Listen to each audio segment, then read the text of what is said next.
Well, welcome folks. It's Hbob Rider back here with you. And I found another story that I think is rather interesting here in the month of May in Southeast Asia. And that is what they're catching a lot of. And it's this little small crustacean. And we'll go into actually what it's called here in a little bit.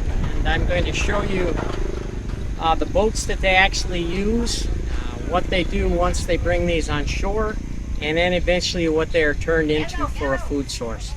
So I hope you follow along. Like I said, this is just going to be a little short, but I found it very, very interesting. I don't know, it might be kind of weird, but I like little stories like this. So I hope you follow along, and I hope you enjoy. Thank you.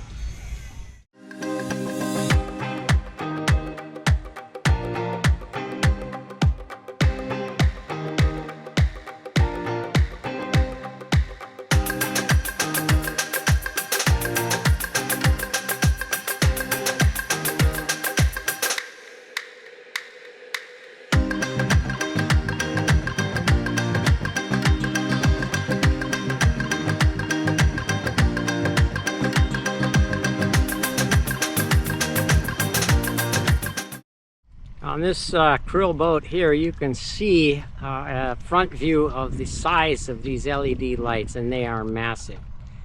And what I've researched is what happens now, instead of using a lot more of the nets, what they're using now is they're using a pump system which actually sucks up the krill once they come to the surface, because they're attracted to certain colors of light, and then they're pumped on board, which reduces, as I've researched, reduces the amount of loss in the krill that you used to get by using nets.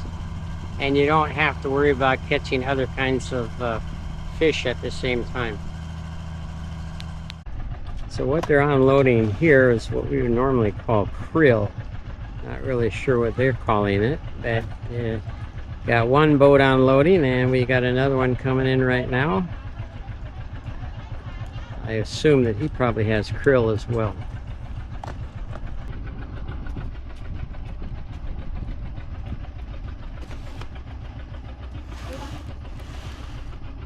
This morning, this boat just came in, and it is loaded with krill.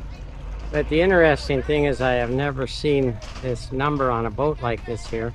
I believe this is Gale province, where this boat is from. And since Da Nang took over Quang province, there's a lot of boats coming in here that you would not have seen before. Not really sure why, but this boat is loaded, that's for sure.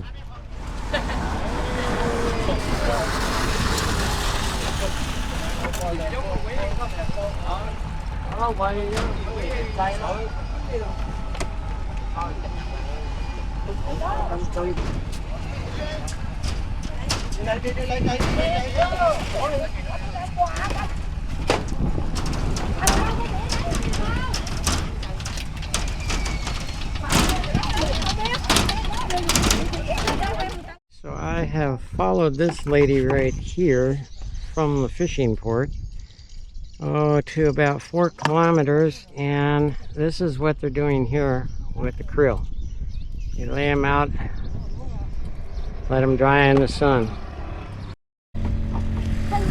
Hello. Hello.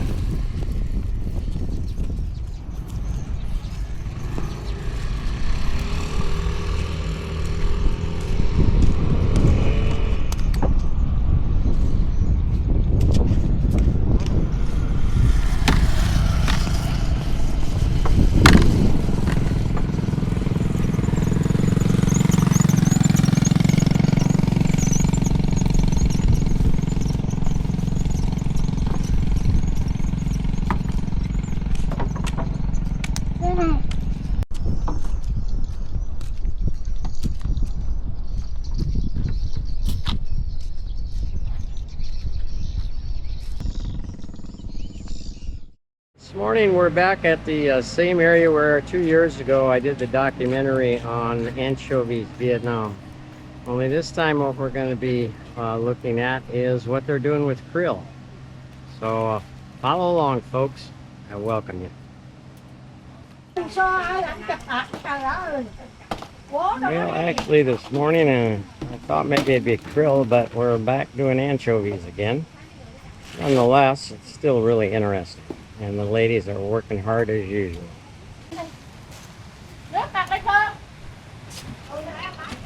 And all the bags you're seeing here, those will be shipped off to another processing plant. And once again, they'll be turned into fish sauce.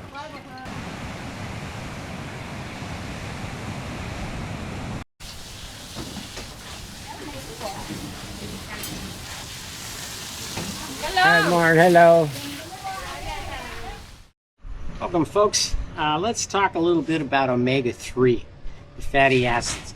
And prior to indulging in this little project along with the krill, I had no background whatsoever as far as what is omega-3. So what I'm going to do is I'm actually going to read it right out of the research that I've done. So bear with me. Omega-3 fatty acids are essential polyunsaturated fats that provide critical structure and functional support to your brain, your eyes, and your heart. I could certainly use a little bit of that today. It also is best known for fighting inflammation, lowering your triglycerides, and supporting overall cellular health. So I just want to point this out, and I encourage you to do more research on this if you know as little as I have about the omega-3 acids, all right?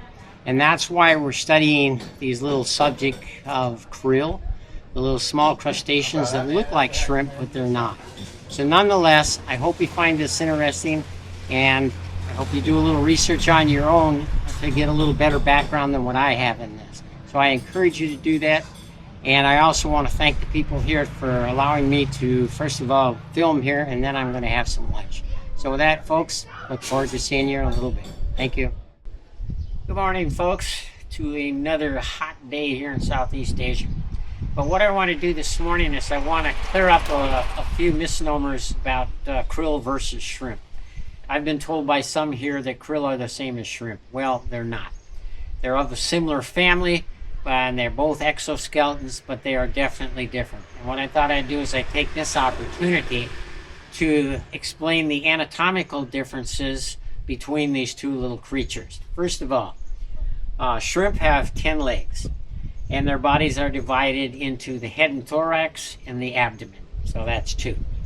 Whereas krill have bodies divided into 3 very distinct segments.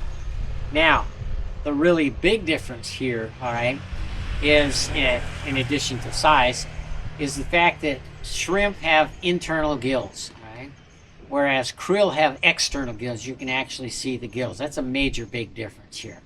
The next is the size. Rarely do these krill get bigger than 2.5 inches. And most of the larger krill are found in the Antarctica waters. It just happens to be a place where they grow bigger, probably because it's a much better environment.